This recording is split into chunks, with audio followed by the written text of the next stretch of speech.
Krisis moneter melanda di zaman Orde Baru. Indonesia dalam peristiwa mengungkap realiti.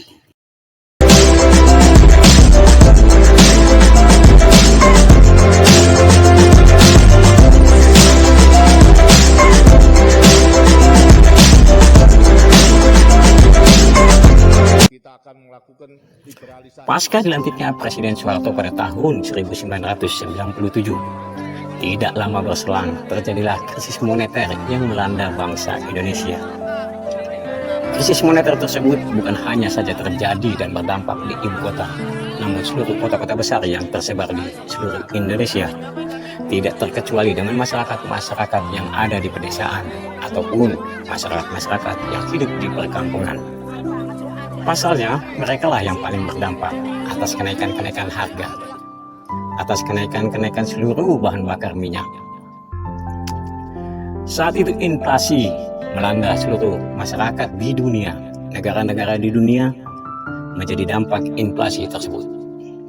Namun yang paling berdampak sekali adalah negara-negara di Asia, termasuk negara kita Indonesia. Krisis moneter pada saat itu seakan-akan menjadi hantu di tengah-tengah masyarakat. Pasalnya pada saat itu situasi yang mulai tidak lagi kondusif. Masyarakat banyak yang menjerit terhadap kebutuhan pokok yang terus melambung tinggi hingga tidak lagi dapat dijangkau oleh masyarakat. Anjloknya nilai tukar rupiah terhadap dolar Amerika Serikat pada saat itu menjadi salah satu penyebab utama ekonomi Indonesia yang melemah.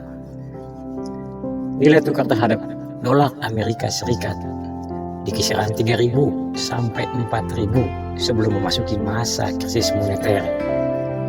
Namun di sela-sela masuknya krisis moneter, saat itu dolar Amerika Serikat tembus di angka Rp10.000 per 1 dolar Amerika Serikat.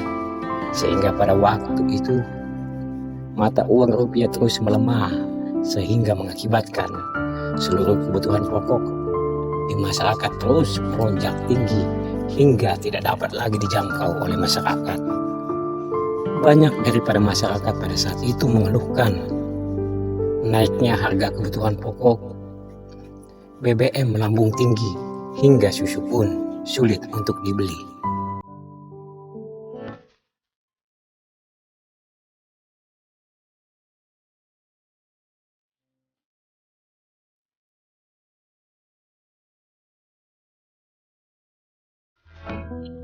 Tepat 2 bulan sebelum memasuki 1998, Menteri Keuangan pada rejim Orde Baru saat itu bersama Bank Indonesia resmi menyatakan likuidasi terhadap 16 bank yang beroperasi di Indonesia dan menonaktifkan segala kegiatan perbankan terhadap 16 bank yang dilikuidasi oleh pemerintah. Upaya pemerintah terus-menerus dilakukan agar kestabilan ekonomi pada saat itu dapat stabil dan dapat dirasakan lagi seperti biasa oleh masyarakat. Berikut adalah daftar 16 bank yang terlikuidasi dari Indonesia. Bank Andromeda, Bank Harapan Sentosa, Bank Guna Internasional, Sejahtera Bank Umum, Bank Umum Majapahit Jaya, Bank Jakarta, Bank Kosagraha Semesta, Bank Mataram Danarta, Southeast Asia Bank, Bank Pasifik, Bank Dwipa Semesta, dan Bank Citra Hasta Dana Manunggal. Menurut Mar'i Muhammad, pencabutan izin usaha berlaku mulai 1 November 1997 pukul 13. Bank-bank tersebut wajib menutup seluruh kantornya untuk umum dan menghentikan segala kegiatan perbankan. Dengan pengumuman ini, maka pengurus bank dianggap telah diberitahu kepada pemilik, pemegang saham dan pengurus bank yang dicabut izin usahanya diminta agar tidak meninggalkan dan memasuki di awal tahun 1998. Krisis moneter semakin memuncak. Masyarakat sudah tidak bisa lagi dibendung kesabarannya. Gonjang-ganjing ekonomi melanda bangsa Indonesia. Perekonomian yang kian terpuruk, sehingga ketakutan di masyarakat semakin menjadi-jadi. Apalagi waktu itu pemutusan hubungan kerja sepihak banyak dilakukan oleh para perusahaan-perusahaan.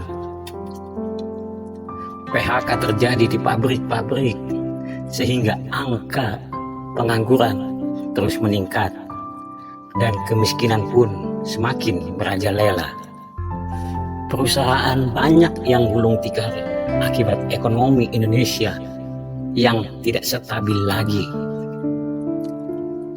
Para investor asing mencabut dananya dari Indonesia seakan sudah tidak percaya lagi dengan keberadaan ekonomi bangsa Indonesia.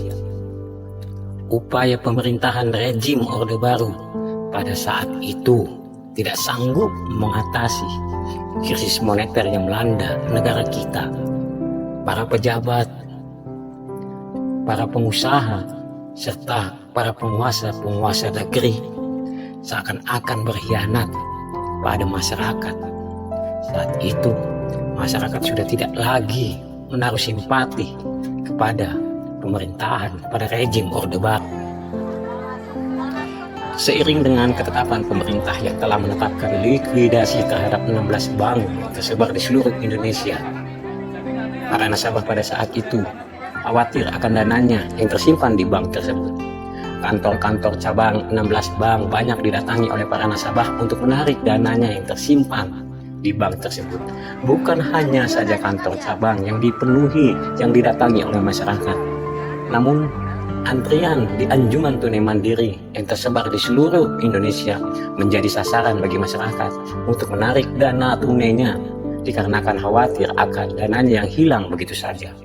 Apalagi pada waktu itu tersebar isu bahwa para pengusaha perbankan akan melarikan diri dari Indonesia dan bersembunyi di luar negeri, menambah lagi ketakutan para masyarakat. Dampak dari likuidasi 16 bank tersebut berimbas kepada bank-bank lain, swasta maupun bank BUMN. Para bank nasabah lain pun ikut mengambil dananya yang tersimpan di bank. Seakan khawatir, walaupun bank tersebut adalah milik pemerintah, walaupun bank tersebut adalah bank yang terpercaya pada saat itu. Namun kegelisahan para masyarakat pada saat itu menjadi-jadi. Seiring dengan aksi beberapa elemen-elemen masyarakat menuntut lengsernya rejim Orde Baru. Yang Indonesia itu saya sampaikan kepada seluruh mahasiswi Universitas Lancang Kuning, mau pejabat ke, orang besar ke, konglomerat ke, jikalau mereka membakar, mereka wajib hukumnya masuk penjara. Semangat kawan-kawan. Aksi demonstrasi para mahasiswa pada saat itu tersebar di seluruh kampus-kampus yang ada di Indonesia, menuntut reformasi dipercepat, menuntut rejim Orde Baru untuk lengser dari tahta kepemimpinannya. Korupsi, kolusi, dan nepotisme menjadi isu yang digaungkan oleh para mahasiswa, menuntut perekonomian Indonesia agar stabil kembali seperti biasa. Aksi demonstrasi mahasiswa bukan hanya saja di kampus-kampus, namun aksi mahasiswa turun ke jalan hingga menduduki gedung MPR DPR RI, menuntut para wakil rakyat untuk mengadakan sidang umum istimewa, mendesak agar rejim Soeharto pada saat itu lengser dari jabatannya. Reformasi menjadi tuntutan utama pada saat itu di seluruh elemen masyarakat, terutama para mahasiswa. Walaupun pada saat itu banyak yang jatuh korban atas demonstrasi tersebut, namun semangat daripada mahasiswa tidak mengurungkan untuk menuntut reformasi segera dilakukan.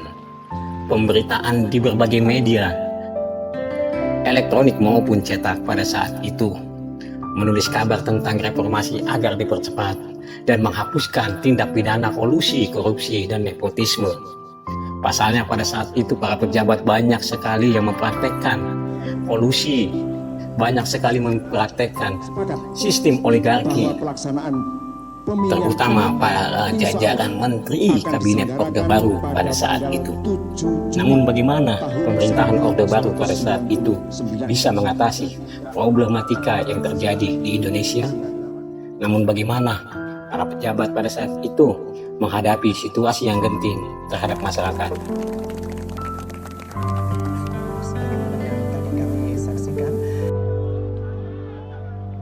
Dan pada saat itu kekuatan masyarakat dari berbagai unsur elemen, mahasiswa ataupun lembaga-lembaga swadaya masyarakat pada saat itu bersatu padu menggaungkan agar reformasi segera dipercepat.